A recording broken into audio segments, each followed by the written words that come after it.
بسم اللہ الرحمن الرحیم۔ سیرت النبی، جشن میلاد النبی صلی اللہ علیہ وآلہ وسلم۔ سابقہ کتب میں ایام نعمت کو بطور عید منانے کا حکم۔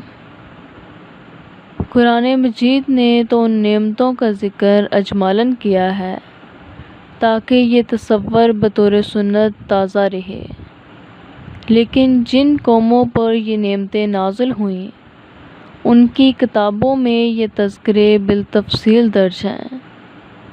آج بھی بائبل کو اٹھائیں تو تورات کی کتاب خروج کے 43ویں باب میں درج ہے کہ اللہ تعالیٰ نے بنی اسرائیل کو حکم دیا کہ جس دن میں نے تمہیں فرعون مصر کی غلامی سے آزادی دلائی تھی اس دن کو بطور عید مناتے رہنا اور سال بھر میں 3 عیدیں منانا۔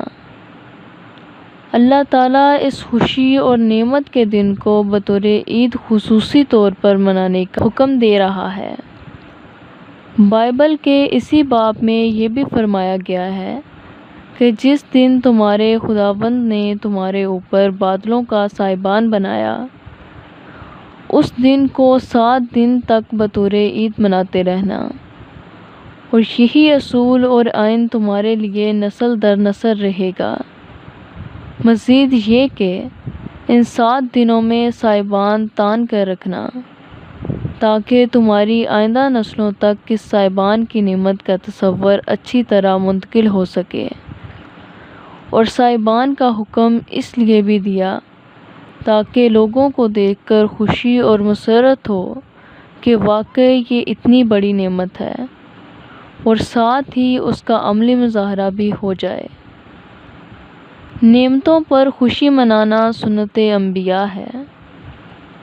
حضرت عیسیٰ علیہ السلام نے جب اللہ رب العزت کی بارگاہ میں اپنی امت کے لیے مائدہ کی نعمت طلب کی تو یوں عرض کیا: اے ہمارے پروردگار، ہم پر آسمان سے خوان نعمت نازل فرما کہ ہماری اگلوں اور پچھلوں کے لیے وہ عید یعنی خوشی کا دن بن جائے، اور یہ خوان تیری طرف سے تیری قدرت کاملہ کی نشانی ہو۔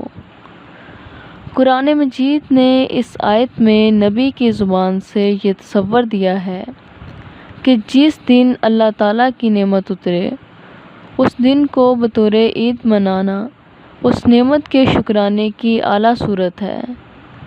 نیز اسی آیت کریمہ سے یہ بھی مترشح ہوتا ہے کہ عید کے طور پر خوشی وہی مناتے ہیں جو اس نعمت میں اللہ کے نبی کی امت کے ساتھ شریک ہوتے ہیں۔ اولاً اور آخراً میں جمع متکلم کا صیغہ اس طرف دلالت کر رہا ہے کہ میری امت کے دور اوائل اور دور آخر میں میرے سب امتی اس دن کو عید کے طور پر منائیں گے۔ گویا عید وہی منائے گا جو ہم میں سے ہوگا، کیونکہ اسے ہمارے اوپر اترنے والی اس نعمت کی خوشی ہوگی۔